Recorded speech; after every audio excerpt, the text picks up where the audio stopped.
was gonna say you got the when I have to go to Walmart, Mm-hmm. I need socks, Tums, or an ointment. You don't. That's it. Cameron also needed deodorant. Okay. So if you're happy, Yeah. I got distilled water, Yeah. deodorant, and bread was the only thing I purchased Yeah. that did not start with a D. Mm-hmm. So I'm in line. I'm in register 8. Okay.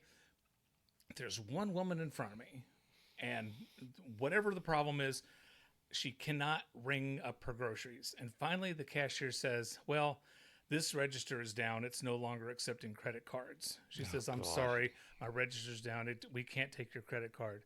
And so the lady put her stuff away, and with tears in her eyes, she left the Walmart. And then before she was leaving, the cashier looked at me and she says, "Sir, this register is down unless you're paying with cash." I didn't have enough cash. I'm like, okay. So I go to another register. I'm in this other register. The person who's in front of me in that line, checks out. The cashier who was on register 8 moves over now to my register and starts checking me out there. She was checking out my groceries. She wasn't like, "Hey, you look really nice today."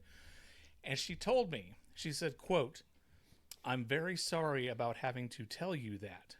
And I said, "Well, I mean, the register was down. Yeah. Why would you not tell me that?" What else are you gonna do? And she said, and she leans in and she says, "The register wasn't down."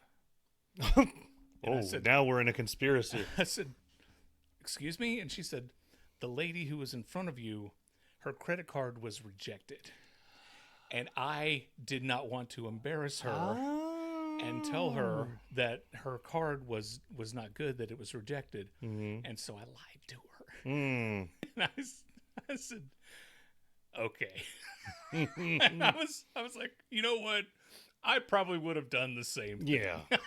So I was like, it's fine. I mean, it only took me an extra, 5 minutes to check out of the Walmart. But anyway, so she did that out of the goodness of her heart. And I think for that, she deserves the Walmart Employee of the Week badge. There you go. Yeah, so, yeah.